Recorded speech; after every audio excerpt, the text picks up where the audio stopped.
El 9 de julio de 1925, un grupo de jóvenes militares derrocó al presidente Gonzalo Córdoba e instauró un gobierno provisional compuesto por personajes muy importantes de la época.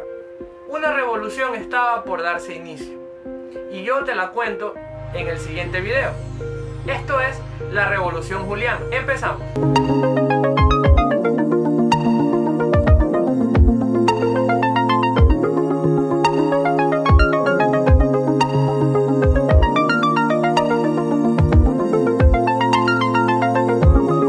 La Revolución Juliana inició el 9 de julio de 1925. Las características de este periodo son las siguientes. El 9 de julio de 1925 iniciaría esta revolución. El suceso que da origen es el golpe de estado de parte de la Liga Militar al presidente Gonzalo Córdoba. La causa fue la reacción a las políticas en contra del pueblo que beneficiaban a los banqueros y al Estado plutocrático.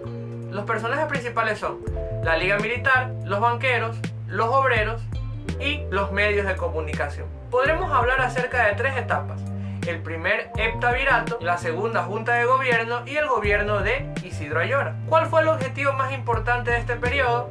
Es el de establecer un estado en el cual se brindaran servicios básicos y quitar el poder a las oligarquías dominantes de aquella época, brindando así un estado de bienestar. La palabra clave para entender este tema es la institucionalización del Estado moderno.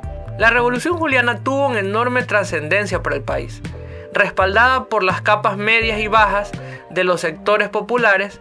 Pondrá fin al Estado liberal plutocrático para establecer un estado de bienestar regulador de la economía. La Revolución Juliana inicia con el suceso de un grupo de soldados jóvenes asumen suyas las protestas del pueblo y se denominarán la Liga Militar. Darán un golpe de estado que pondrá fin al gobierno. La primera Junta Provisional de Gobierno. La costa, representada por Ildefonso Mendoza, y la sierra por el general Francisco Gómez, decidió establecer un gobierno provisional de un heptavirato, o 7 personas en el poder. Ellos serían personas colegiadas, actuarían de manera provisional en el país. 5 civiles y 2 militares, 4 líderes de la sierra y 3 de la costa, destacándose Luis Napoleón Dillon, líder más importante de este periodo. También tildado como enemigo de Guayaquil, su propuesta de crear un banco central, que fue tenida como una declaratoria de guerra, las medidas sociales y laborales como un acto comunista. Tanto es así que se dio la frase: el oro de la costa se quieren llevar los serranos. El cambio principal fue el establecimiento de un modelo de estado de bienestar por el Estado capitalista plutocrático, establecido en el liberalismo moderado. Las medidas importantes: se crearon los ministerios de trabajo, de bienestar social y aparte la caja social. El Ministerio de Trabajo dictaría las leyes laborales del país.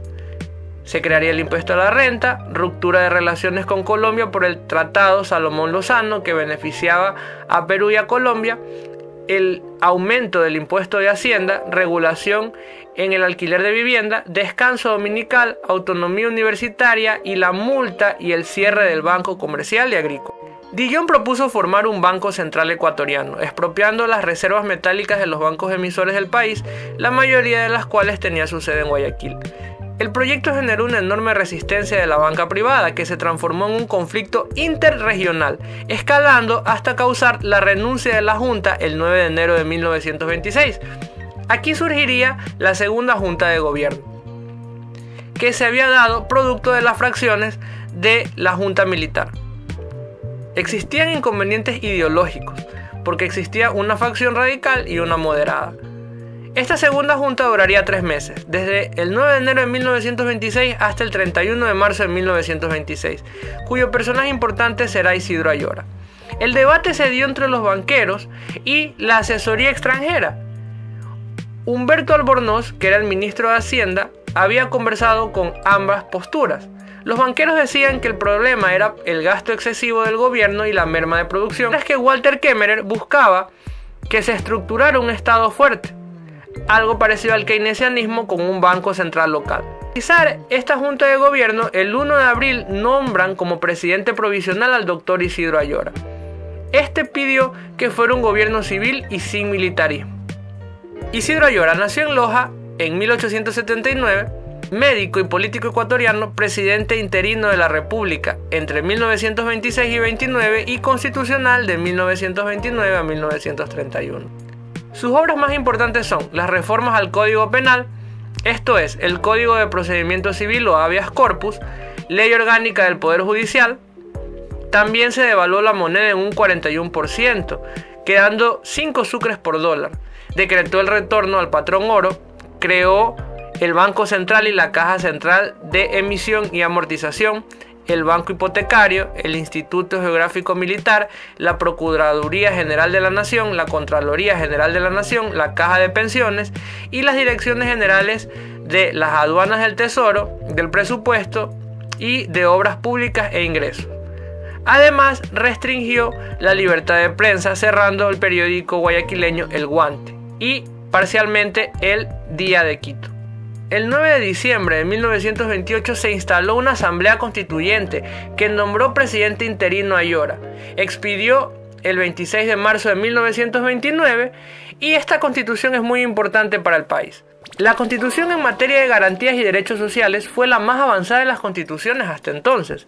Daba más poder al Congreso, cualquier legislador individualmente podría interpelar a los ministros del Estado, pedir su censura o el voto de desconfianza extendible en la misma sesión a todo el gabinete, incorporó las senadurías funcionales por la prensa, la enseñanza primaria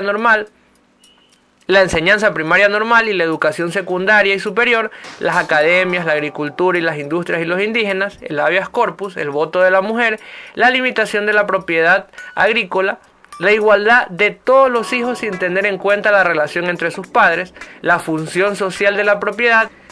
En el Ecuador, el primer pozo petrolero se descubrió en Ancón, península de Santa Elena, la empresa inglesa Anglo en 1911. Sin embargo, la producción a niveles comerciales no se dio en 1925 y la exportación en 1928, aunque en cantidades marginales. De allí que una de las medidas muy En el Ecuador, el primer pozo petrolero se descubrió en Ancón, península de Santa Elena, la empresa inglesa Anglo en 1911. Sin embargo, la producción a niveles comerciales no se dio en 1925 y la exportación en 1928, aunque en cantidades marginales. De allí que una de las medidas muy criticadas también fue la devaluación de la moneda, de 3 a 5 sucres por dólar. Hizo acuñar una moneda de sucre más tosca que la antigua y una de 50 centavos.